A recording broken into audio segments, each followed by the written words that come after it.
It was a typical weekday in the morning, and I was getting ready for work. Now, by getting ready for work, I mean rushing from room to room to find my missing sock, to comb my hair, and to drink the hot Milo that my mom prepared for me every day. Now, for that particular day, my father was not working, and so he was enjoying his breakfast at the dining table.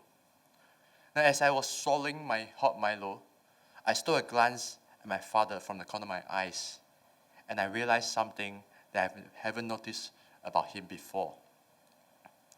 His hair, that was used to be luscious and black, was now short and white. His arms, which was lean from the work at his workplace, was now frail and saggy, and there were wrinkles on his forehead and at the side of his eyes. Just like how I was rushing to get ready for work, I was rushing through my life as well, that I failed to notice that my father had grown old. Now, both my parents grew up in harsh conditions, and so they didn't complete their formal education.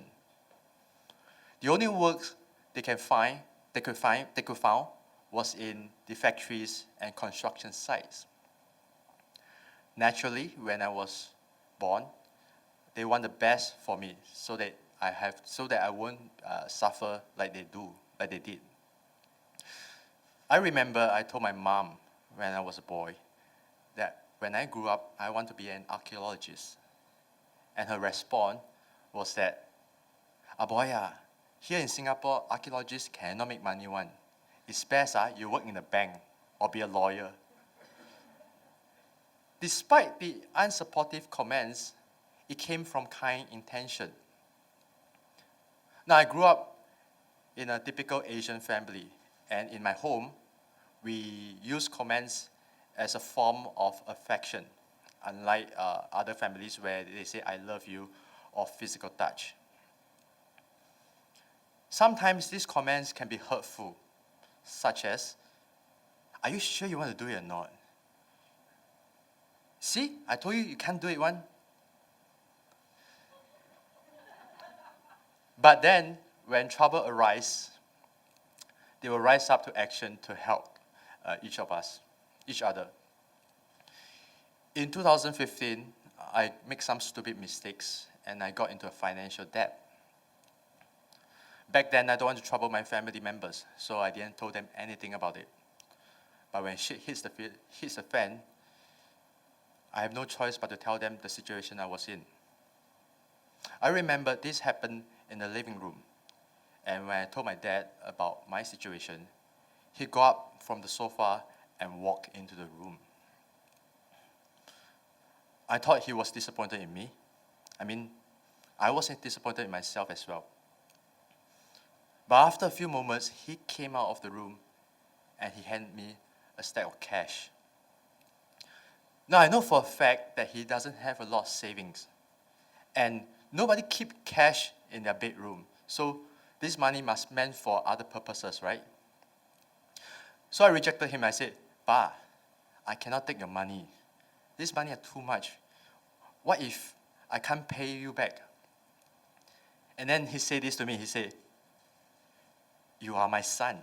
If I don't give this money to you, who else can I give this money to?"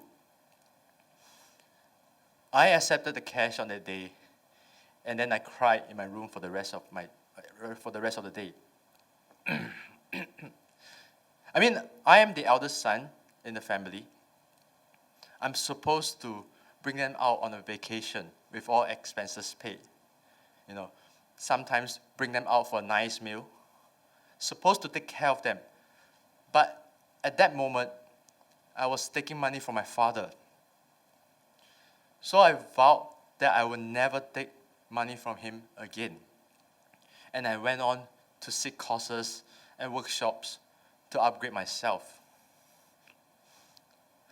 Among the many things that I've learned during the workshops, I learned how to express my emotion openly, especially to my loved ones.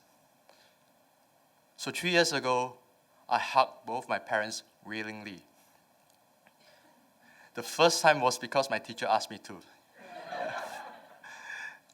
It was on Christmas in 2019, and I prepared thank you notes for both of them.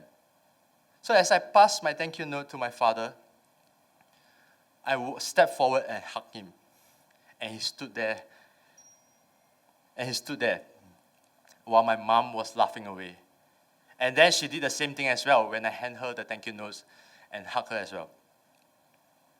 It feels like I was hugging a pair of trees, you know. It was awkward and hilarious. But for me, it felt like the right thing to do. Because honestly, I don't know how much time I'm left with them. And if one day they're no longer around, I hope that among the many memories they would remember that their son were thankful that they had raised him and had hugged them once. And for me, I felt that there's no more regrets that I didn't do it. Thank you.